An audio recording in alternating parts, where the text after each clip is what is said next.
I want to welcome all of our viewers, listeners, to another webinar sponsored by the Gideon Institute of Christian Psychology and Counseling. And I'm especially happy to welcome Paul Vitz to be our conversation partner today. Paul has had an amazing career, as the title of this webinar hinted at. For those of you that don't know, I think this is going to be such an open up so much that Paul has done over the years. But I think I won't list your books and all because what I'd like to do is spend some of our time going through them. But the more that I think about it, the more I suspect that we're going to have two parts to this conversation because there's just so much to talk about. So welcome, Paul. I'm so glad that you're here. I first met you at a conference sponsored by the Society for Christian Psychology back around 2007. I think it might have been 6 or 7, around there. And of course, I'd been following you for years before that. But I'm just so glad to see you. So glad to hear from you today. I don't know much about your story. Would you begin by just sharing with us? I'd be glad to. First of all, Eric, it's a pleasure to be here. Thank you for the invitation. It's an honor. And I've been following your work too, and that big book particularly of yours.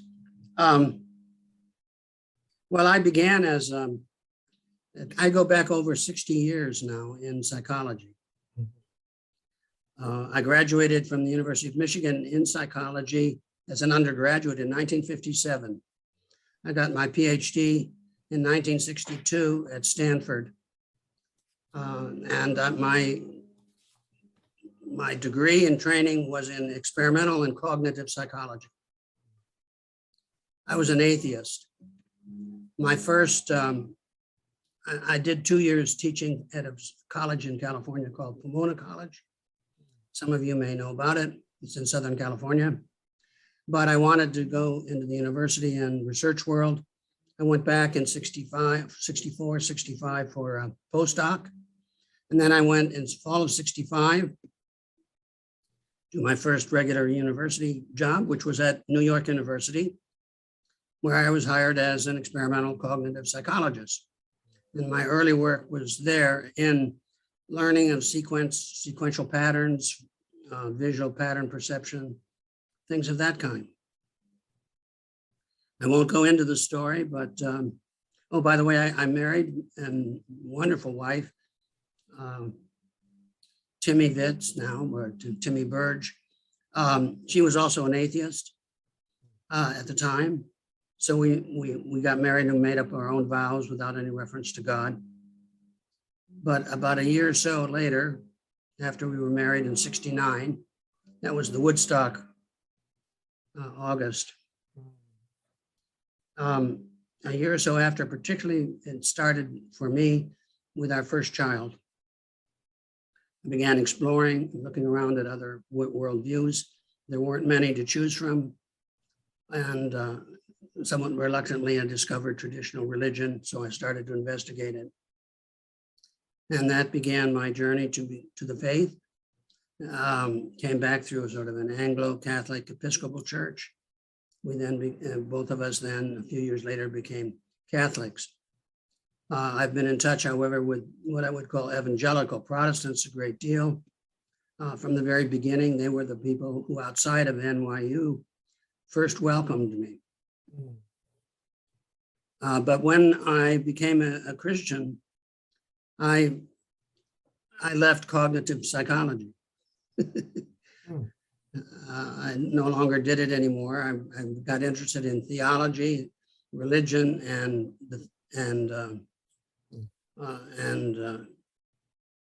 the topics of really the connection between Christianity and psychology. And the first book I wrote was a book called Psychology as Religion, The Cult of Self-Worship. It was an early critique of narcissism in American society, but focused on the psychology that promoted narcissism, which at the time I identified as selfism, and the whole focus on the self of people like Carl Rogers and to a lesser but still significant extent, Abraham Maslow. And so that was my first, I just sat down and wrote that book in a few months, and Erdmans, hardly a well-known Catholic publisher, they grabbed it, put it out. They invited me to come out to Calvin College and talk, and I came out there. I met probably some of the smartest guys I've ever met. And when I got out there, there was Alvin Plantinga, there was Nicholas Wolterstorff, there was Richard Mao. They were, and I'm trying to think of, what's the name of that Protestant Reformed historian who's at Notre Dame, actually? What's his name now? He was there. So I was at a little seminar with that fivesome or foursome. And one of the things you had to get over coming out of secular psychology was that Christians were all dumb, and that Christians were all ignorant, and that they were all unaware of what was really going on in the world. The psychology that I was formed in as a cognitive psychologist was extraordinarily secular and extremely optimistic about the future of everything becoming more and more secular and more like the Western Enlightenment. Well, since then, I've seen a lot of changes. So I'll first sketch out what I've seen happen in psychology, then I'll come back to my career, or whatever you want to call it, my series of researches. When I first started taking psychology, actually as an undergraduate, and then even at Stanford, behaviorism was still very strong. And that kind of narrow focus on just overt behavior, where Skinner was the hero, was sort of in the air everywhere. But cognitive psychology was starting to break out and to change that. And this was, of course, because of the analogy to the computer. Somehow or other, the way in which things worked inside a machine in a computer was something like thinking, so maybe we could admit to cognition in human beings. But in the field of clinical psychology, everything was extraordinarily just, it was Freud, behaviorism, which didn't have much impact yet, and the humanistic psychologists, or what I call the self-psychologists, very secular. Many important changes have taken place since then. I will now list those that I think are all the changes in secular psychology for the better. First of all, they discovered reason. Thanks to people like Albert Ellis and Aaron Beck and cognitive behavioral psychology, they discovered that thinking is important in understanding a person's mental disturbances. And then if you change your thinking, you can sometimes change your mental problems. In fact, often. And so the discovery of reason, again, in psychology, that is the conscious mind with its ability to think, was extremely important. In addition, after one of my critiques of the self-psychology was its entire indifference to interpersonal relations. It was the autonomous individual, the autonomous self, the independent, self-made man, that whole idea. If you think you're a self-made man, just ask your mother, who changed your diapers and did lots of other things for you that without which you wouldn't have never grown up. Anyway, but psychology discovered in time, by the 80s, interpersonal relationships. It began to discover emotions. And so with emotion-focused interpersonal relationships, added on, it had enriched its understanding of the person. It then got even more enriched when it discovered the virtues with Seligman around the year 2000. And a little bit earlier than that, secular psychology was enriched by, of all things, discovering forgiveness with people like Everett Worthington, and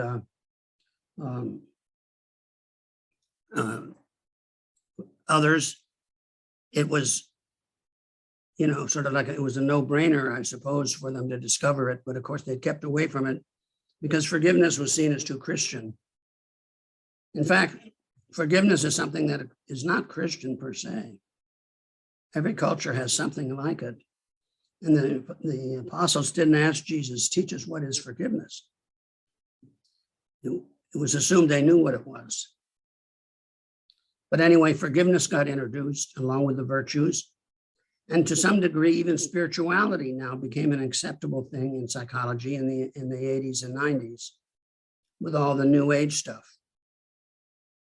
So the narrow psychology and very secular psychology, which assumed the self was the center of everything that I was critiquing, had in a certain sense been left behind and improved by the introduction of reason, emotion, interpersonal relations, forgiveness, the virtues, and by one other thing. In that same 30 or 40-year period, psychology became filled with psychotherapists who were Christians, who were trained as Christians. And it wasn't just a bunch of secular psychiatrist types who were, saying religion was just that old schizophrenic over there talking about the devil. So these were all big improvements in secular psychology. And I grant them that, and I'm pleased and surprised that they did it. However, I would say at present, we have two major struggles with secular psychology, where secular psychology is showing no signs yet of, I would say, getting wise. One is about sexuality, and that we can all understand what are the problems there. Christianity has had its basic secular morality from the earliest centuries. It was very much in contrast to much of the decadent Roman world of the first 3 or 4 centuries. Now the pressure is for us to become neo-pagans in many ways. We all know that. So that's the one big area where there's conflict, and I don't know how it's going to work out. And another big area where there's conflict is not so clearly understood, but I think it's perhaps even more important. What's happening now in psychology and in the culture is the understanding that each person creates themselves. Who you are is to be created by you. You may create your identity sexually, as in transsexualism. You may just create it in terms of I'll be whatever kind of person I want to be. You may create it now. We have to be aware of the fact that there are people who are creating themselves as animals. They're creating themselves as dogs and cats. I know of one character who's made himself into a dragon. And with the new metaverse, where if you know anything about the metaverse, that's where you can create the entire, not just yourself and not just avatars with which to interact, but you can create the physical world around you in the metaverse. And you can create all the people you meet and choose them on the basis of contact with chat rooms around the world. And who you chat with will be an image that you look at. It may be pretty much airbrushed, but it'll be something like that person, not much. But there'll be no direct contact with reality. And I think the absence of direct contact with reality, plus the notion that we can create ourselves, will be the next big challenge. And the reason is that whether we're Protestant, Catholic, Orthodox, or whether we're Jewish, the book of Genesis makes clear we are created by God, not by ourselves. We are created in the likeness and image of God, and we are created male and female. And God said that was good. And that's who we are. We're not created. We discover who we've been created to be. It's a great adventure, but we don't create who we are. In fact, the great temptation that Satan represents in Genesis is the ability to create your own world and create yourself. And so that's going to be the struggle in the future. The struggle between a person who's created by God and discovers that nature in reality with real people, not with digital people, but with analog people. An analog person is one you can touch and can touch you. A digital person is, well, you know, the person that you create or has created themselves and is presented to you in a way where you can't touch them. It's okay for short periods of time for somebody you actually know or can touch. But when your whole world continues to be developed that way, we're going to have people living in a world created by themselves. And they'll think of themselves as the creator. So those are the two things that I see as the challenge with psychology today. Self-creation instead of we're created by God. It will be the biggest one. And the other is the sexual morality issue, which is perfectly obvious. We're already quite aware of that for most of our cases. Yeah, thank you, Paul. That's a wonderful overview of the history, and to hear your understanding of the constructive changes that have occurred while you've been in the field, as well as these two themes that seem destructive, is really, really helpful. I'm jumping in because I wanted to invite our viewers to type in their questions in the chat part of the screen, and we'll hold off on dealing with those for a good while. And in the meantime, I'd love to have you go back to the history according to Paul Vitz, but particularly focusing on your other contributions. Right. I do have though a question about that first book that I became aware of that you wrote on the self as religion. I wondered to what degree did it get any attention in mainstream psychology, number one, and then number two, how much pushback did you get from the Christian community with that book? Well, first of all, it sold pretty much. It sold a lot, and then had a second edition in 1994, I think. I did not get any pushback from the secular world. At that time, still, and at that time, Christianity wasn't considered an intellectual player for psychology. It was something that was being left behind. The secular confidence was such that they thought that religion wasn't going to have a future, much less Christianity.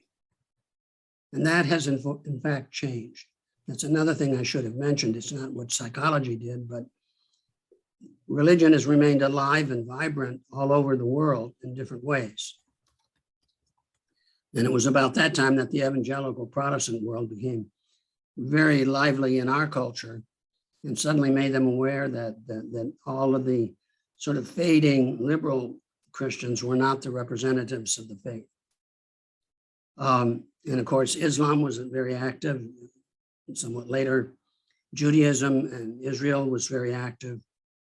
So religion wasn't going away. And so it's only more recently that they've begun to understand perhaps they have to address the intellectual characteristics of Christianity. So I didn't get much pushback from the secular world. My colleagues at NYU didn't like what I was doing, but as long as I published, they said that'll be all right. One thing good about New York University, it was in New York City. And in New York City, people, it's a very uncollegial place. Nobody cares what anyone else does as long as you don't bother them. And so if I'd been in a college town where your personal life and family life and all of those things started to interact with everybody there, it would have been much more difficult. But the faculty at NYU, somewhere in Long Island, somewhere down in New Jersey, one of my colleagues was up in southern Massachusetts. So as long as you didn't bother them, they didn't bother you. But when it came time for evaluation, they wanted to make sure you were active. And they did see that I was, but they didn't like what I was doing. But so my raises started to level off to the lowest possible level. But God made up the difference by then asking me to come and give talks to, of all people, mostly evangelical Protestants. And so I didn't get criticism from evangelical Protestants. I did not. I don't know why. Partly, it was that very first being welcomed by the Reformed, young Reformed faculty out at Calvin. So I didn't get a lot of criticism on it, either side. But what I started then, I got involved for a while in looking at textbooks, public school textbooks, in which I found that the main way Christianity was biased, and most of the bias was against Protestantism. There was a little bias against Catholicism, but that was treated somewhat like an immigrant group. But the textbook's main way of being biased was to omit. It was the absence of discussion of religion as important in American history and in American contemporary life. It was that absence of it that was striking. And that took me a couple of years. And then I also was working on a book on Freud. We can talk about that later, Eric. And then I began getting interested in personality theory and the possibility of Christian personality theory or approaches to it. And then about 1990, I was asked there was a center that was started, the John Paul II Center for Marriage and Family in Washington, D.C. And they just started. And they had a bunch of theologians and philosophers on the faculty. And they had this wonderful understanding of the notion of marriage and the family. Very perfect and ideal. They needed a reality check. So they called me down there as a psychologist to tell them what was going on with the family. So I kept telling them an awful lot of trouble with the family right now. So I gave them a lot of the bad news. And then we talked about what could be some of the good news, how we could address it. So we addressed family pathology down there. And I did that for about 10 years as an adjunct member. I mean, I would fly down, fly back. And then when I was down there, I met a small bunch of other psychologists, and they were Catholic psychologists. And they said, there are a fair number of Catholic therapists, and they haven't had any training in how to connect the faith to therapy. And they said, and there are a bunch of Protestants out there who've been doing this. And they have all these programs, and they mentioned to me, Fuller Theological. Not all of them were present in the year 2000, but Biola was present, in Southern California. And I don't know whether George Fox was yet, and I don't know yet whether Wheaton was or whether Liberty was, but there were a bunch of you evangelical Protestants out there with graduate programs in clinical psychology from a Christian perspective. So these were a great model there was no Catholic one, so they decided they'd try one. And that was called the Institute for Psychological Sciences, or IPS. And somehow or other, we got approved by the state and then by the Southern colleges. And so then we had a program giving a doctor of psychology degree. And now it's expanded to something called the Divine Mercy University, where in addition to those, to the PsyD program in clinical psych, we have a general master's program and a counseling program. So we have a counseling program. And as you know, counseling is a separate guild. And it has its friction with psychology. But anyway, we have a 2-year program online, mostly online. And the 2 professors who are in charge of it are both evangelical Protestants, because we couldn't find any good Catholic. And they've been wonderful. Harvey Payne, I don't know if you know Harvey Payne, Payne, and Ben Keyes, Keyes. They're terrific. But anyway, so that program has grown now. So we have over 200 students in that one. And the only thing we require is that they accept our Catholic Christian meta model of the person. And since there's not much friction over theology in it at all, in that model, they have no problems with the model.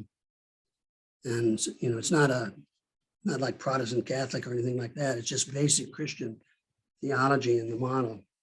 And the Catholic part is mostly philosophical support. People like Aquinas or even Aristotle, and then like John Paul II and a few others. Anyway, the philosophy is realist, which is something of an anomaly. But I once talked to a good Baptist theologian, and he said he really likes Aquinas, not perfectly, but he likes him a lot. And I asked him why. He says, well, we get a lot of new pastors who are coming off the farm. And let me tell you, if you come off a farm, you want a philosophy that's realist. You don't want a subjectivist understanding of the world. You know too much about how difficult life in the real world is. So here was this Baptist theologian who carried a big stick for Aquinas. But anyway, that's all we have there. Now we have those 2 side programs, both with master's and a doctor of psychology degree. I did have another, as I said at the beginning, I did work in cognitive psychology, but that ended with my conversion. Another area that I've done a fair amount of work in, that continued into my Christian period, was work on psychology and art. I published a book on modern art and modern science, the parallel analysis of vision. And I've written some other stuff on art, and I'm getting interested in it again in my dotage. But I think that one of the best ways, if we're ever going to recreate a new Christian culture, is to move back through things that prepare people for it. And I think beauty is one of the things that would prepare people for the faith, because I think beauty has been terribly ignored in our secular world. And there's some signs that people are rediscovering the importance of beauty. And if they did do that, I think it would bring them in the right direction. Just like I think the discovery of the virtues is bringing psychology into the right direction.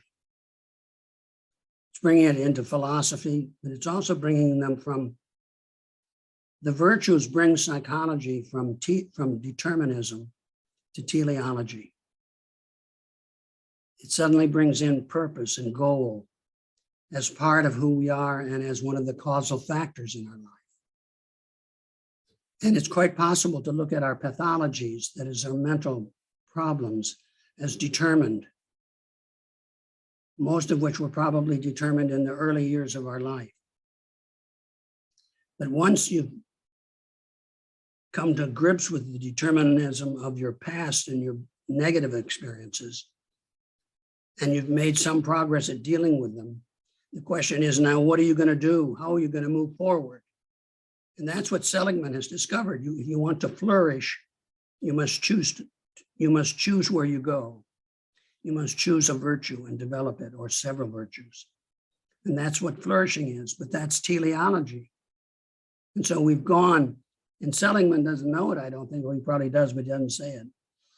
Gone from, he's moving psychology from the deterministic model of natural science to the teleological model, more characteristic of humanism, philosophy, and of course the faith.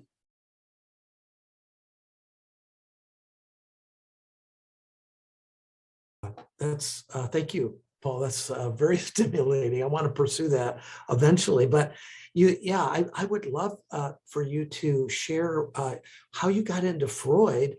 I think some people might think that book that you wrote on Freud was a very original contribution. It got good positive reviews in the field of Freudian experts, other Freudian experts. You did a lot of work on that.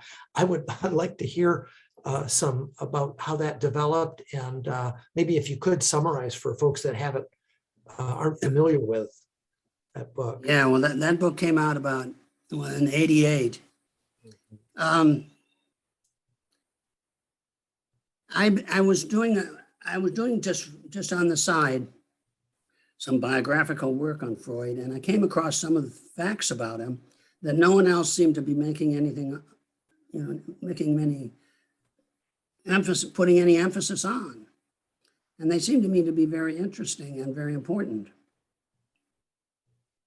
And they all had to do with Christianity. And then I saw that, of all the psychoanalysts, Freud was the only one who was fascinated with religion. None of his psychoanalytic students and so forth and so on wrote about religion or cared much about it. Most of them were secular and Jewish, but not all. They didn't write about religion. They wrote about psychoanalysis. But Freud wrote a lot about religion. He wrote about religion when he wrote about Moses and monotheism. He wrote about religion when he wrote about totem and taboo. And then I discovered he'd had a very devout nanny, sort of a peasant woman, a Catholic woman, who'd been his nanny and whom he said was his foundational mother.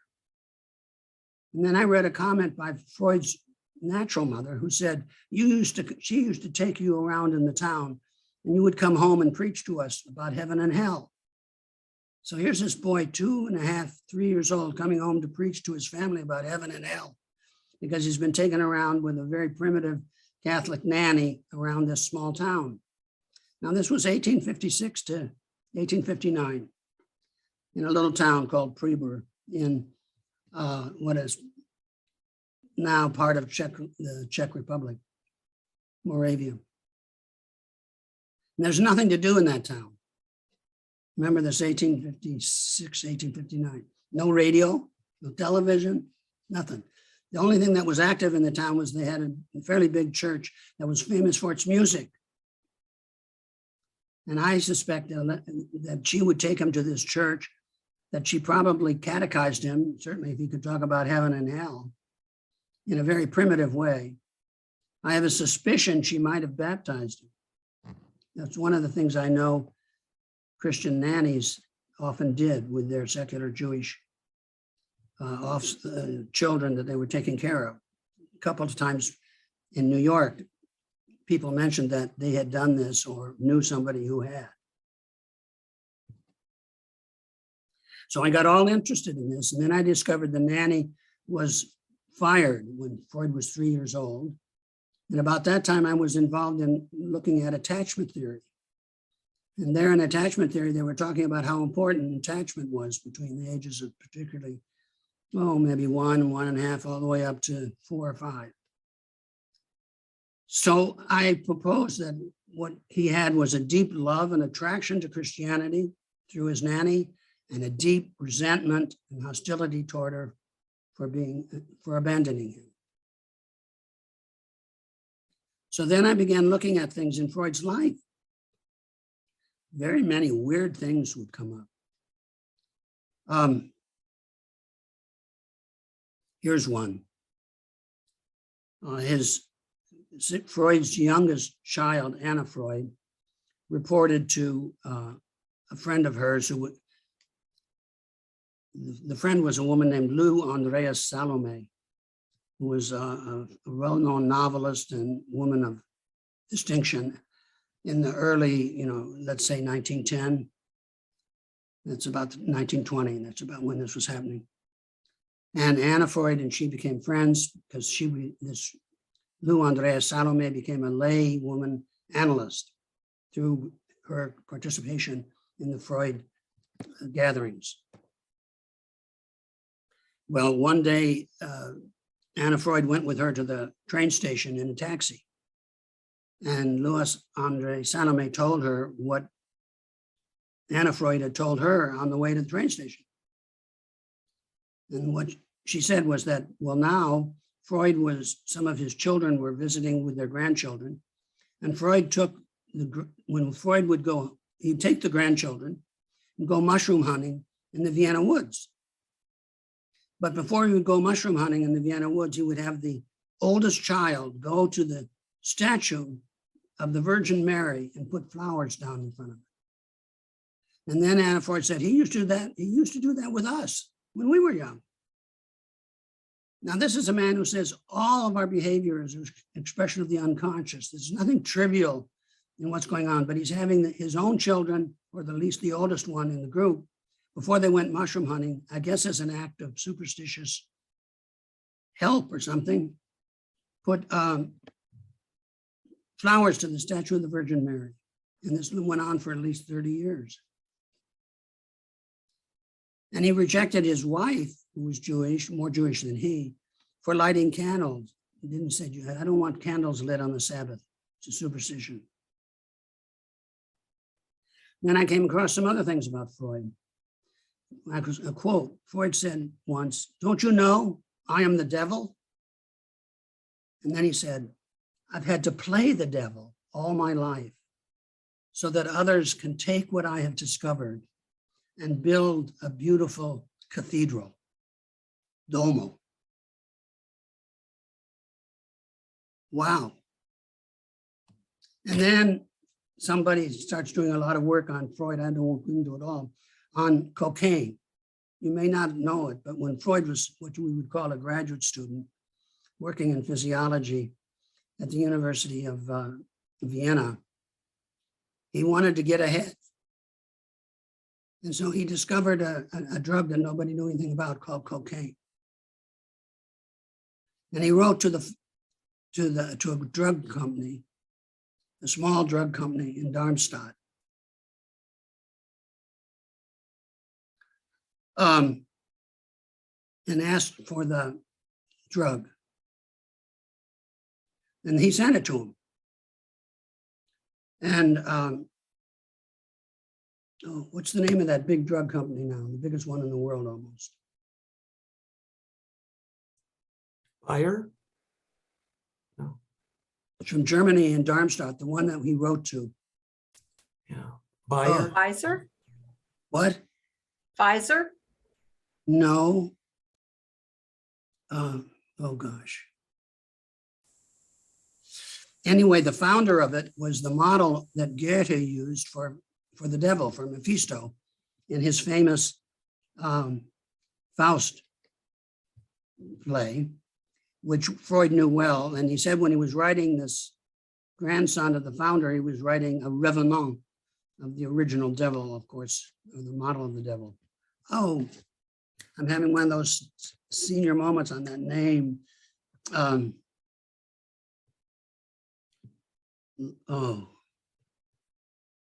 Big drug company now. Anyway, he wrote to them and he got the drug. They sent him the cocaine. And of course it wasn't cut. It was straight.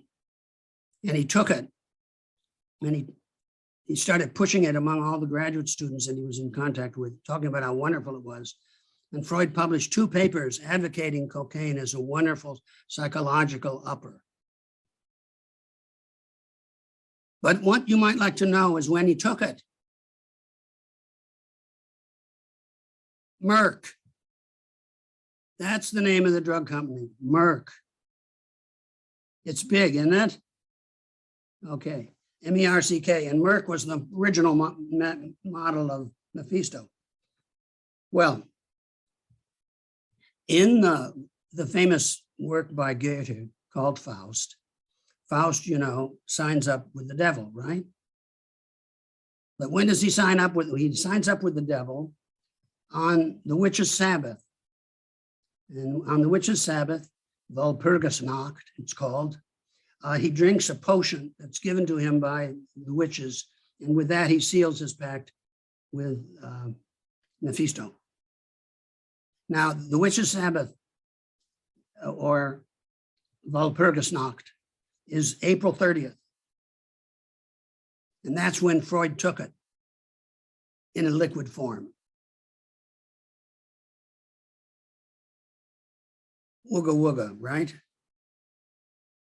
There's something going on there. So he's gotten all involved that way in a negative aspect of Christianity, as well as in the positive one. When he went to Rome, you know, he had a big anxiety about ever going to Rome, and he finally overcame it. And he then said he wanted to retire in Rome and live there when he retired. When he stayed there, he stayed at the Eden Hotel. It was as though the first 3 years of his life with his nanny was his Eden. But I got to get now to, don't you think I should go to Anti-Oedipus?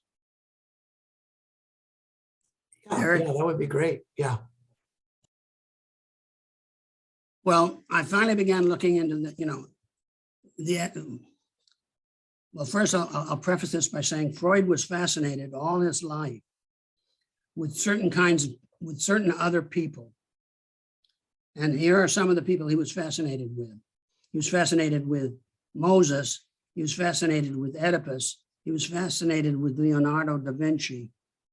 And I would say to some extent, he was fascinated with Jesus.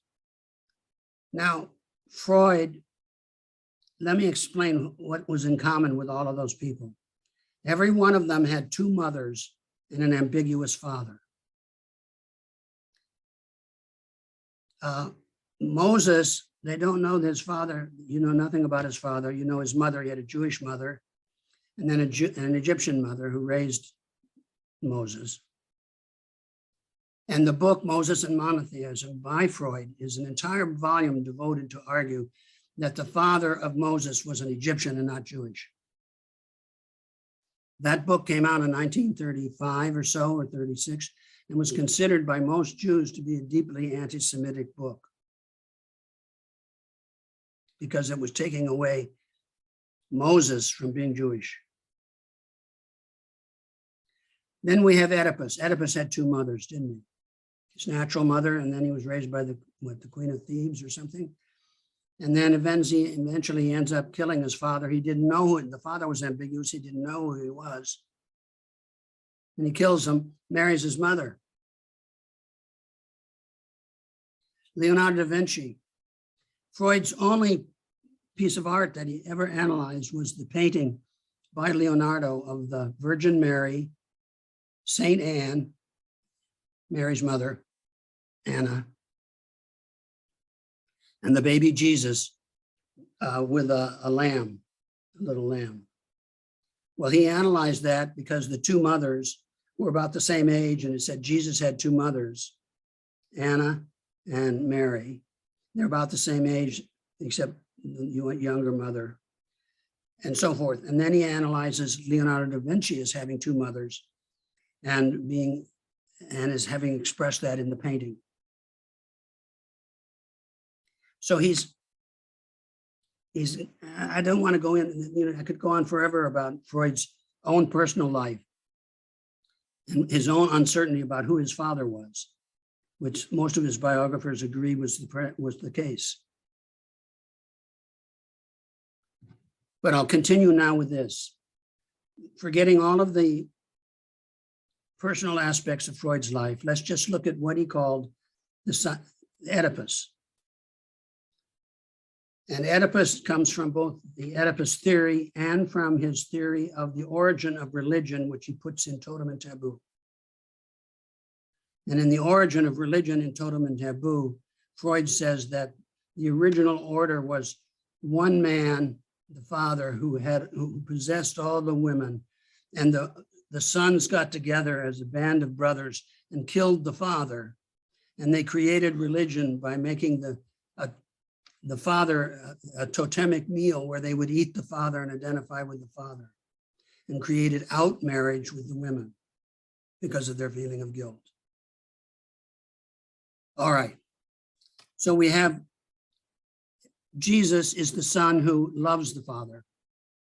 Oedipus is the son who hates the father. Jesus is the son who shows obedience to the father. Oedipus is the son who shows disobedience to the father. The obedience of the son results in the death of the son. The disobedience of the father, the disobedience of this in the Oedipus, by the Oedipus son, results in the death of the father, or the killing of the father in fantasy, or the killing of them by the band of brothers in Totem and Taboo. So you have love, obedience, death of the son, hatred, disobedience, death of the father. The death of the son is followed by joy and resurrection, and a totemic meal, if you will, in which you eat and identify with the son. The death of the father is followed by guilt and remorse,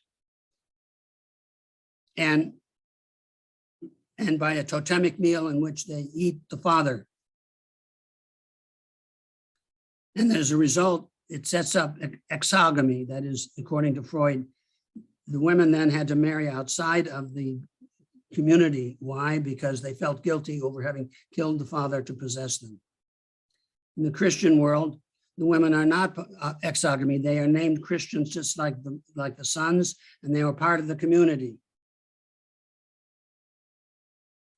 Let us continue. Jesus shows no special attraction, sexual attraction to women in general or to his mother. In fact, he does something very anti-Oedipal. On the cross, Jesus gives his mother away to one of the brothers. So that's the opposite of the involvement with the women on the part of the Totem and Taboo issue and the desire of the Oedipal son. Furthermore, in the Oedipal story, Oedipus is associated with the bringing of disease and plague, which he's supposed to have brought to Athens, which is why they threw him out.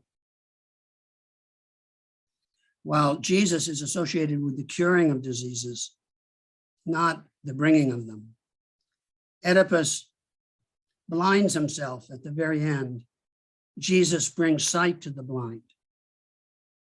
And Oedipus is an example of a tragedy, of determinism. It's an example of somebody whose life was determined by a tragic model of living. And Jesus is the model of somebody who brings not tragedy, but freedom and rebirth through, essentially through through the transformation of the resurrection. And according to that, because the Oedipus complex, according to Freud, is the source of all male neuroses, and it's completely unresolvable, except you can just deal with some of the extremes. You can't get rid of it. We are born into a tragic model of life. And according to that, I would say, therefore, a truly completed psychoanalysis is conversion to Christ and being born again. You have a new superego, you have a whole new being. Anyway, that's in a nutshell. Jesus as the anti-Oedipus, or Oedipus as the antichrist in all of us, at least all of us men. Yeah, I've not read anybody that's come close to drawing out the parallels between the Oedipal story, and particularly as interpreted by Freud, and the anti-Oedipal themes that so strangely correspond or parallel. But in your work, and I think you touch on this, or maybe there's a chapter on it in Sigmund Freud's Christian Unconscious. Yes, there's a chapter on it there.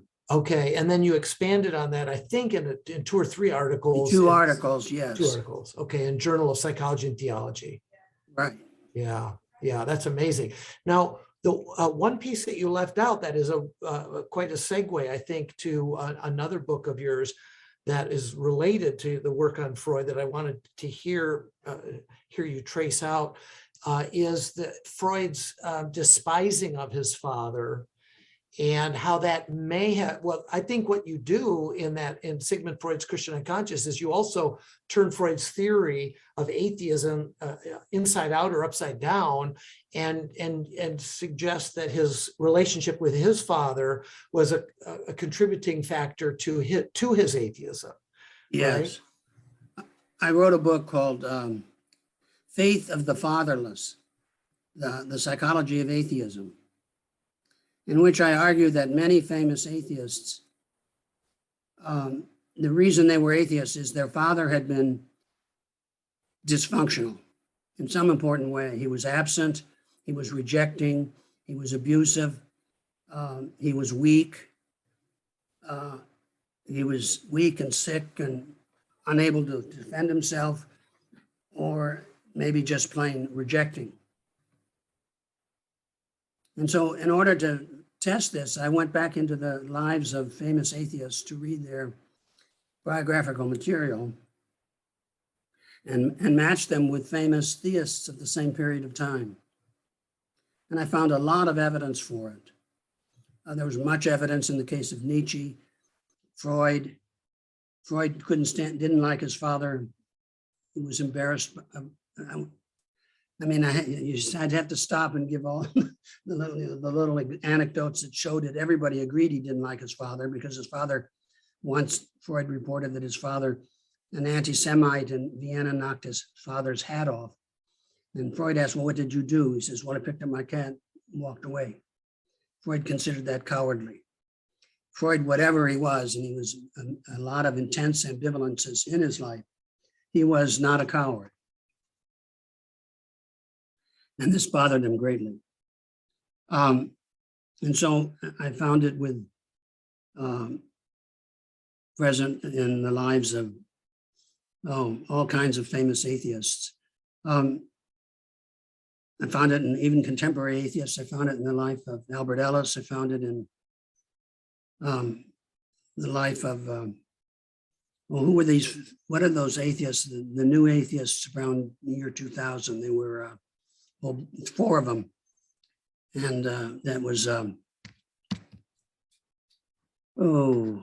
Dawkins, Dennett, Dawkins, Hitchens, and Harris. Dawkins, Hitchens, who's the other one? Dennett, Daniel Yes, Dennett. Dennett. And Harris, the neuroscientist. And Harris, Sam Harris. In the first 3, Dawkins, Hitchens, and Dennett, I found evidence of hostility or abandonment or anger at the father. I didn't in Harris, so I assumed he was a freebie. He didn't fit. I published the book in 2012. One of my students found an interview with Harris in 2017. Harris' father abandoned his family when Harris was 2.5. He had a negative relationship with him. At the time of the interview, Harris was married and had a 2.5-year-old daughter. And he said, who could do such a terrible thing to a child that age? So Harris fits too. He was raised by his mother in California. His father died after they had a few interactions, not very satisfactory. His father went to New York and died when Harris was about 17. So all 4 of them fit, but there were other famous ones in there, of course. And then I matched them against famous theists. And the theists came through very well. Let's see, who I'm thinking of now. Pascal. Pascal actually was sort of almost raised by his father because his mother died when he was quite young. Both he and his sister were sort of raised by the father. And he wrote very moving of his father at his father's death. And now's the guy, another one of these, famous English atheist, Hobbes. Okay? He couldn't be quite publicly an atheist because it was too unpleasant if you were then. But his father was an English cleric, probably C of E, who was somewhat famous for having people fall asleep in his sermons. But to make it worse, his father got in a fight with a parishioner out in front when Hobbes was 2.5. His father got in a fight with a parishioner out in front of the church, knocked the parishioner down, and then fled and abandoned the family and was never seen or heard again by his family. Although there were rumors that he was living with another woman on the other side of London. But Hobbes was also especially anti-clerical. And it goes on and on. You find these people who were negative about their fathers. And the one exception, which was kind of interesting because it was almost proved the rule, because he went through the whole scene, was Soren Kierkegaard. Do you know anything about his life? He was, his father was very devout, and Soren grew up in that. But at about age 18, when Soren, just as he was going off to college, his father told him, the father's first wife, who was Soren's mother, died. And Soren married the housemaid, or a woman who came to the house, for his second wife. And his father admitted that he'd had relations with her, sexual relations with her, before they were married, and was terribly upset about this.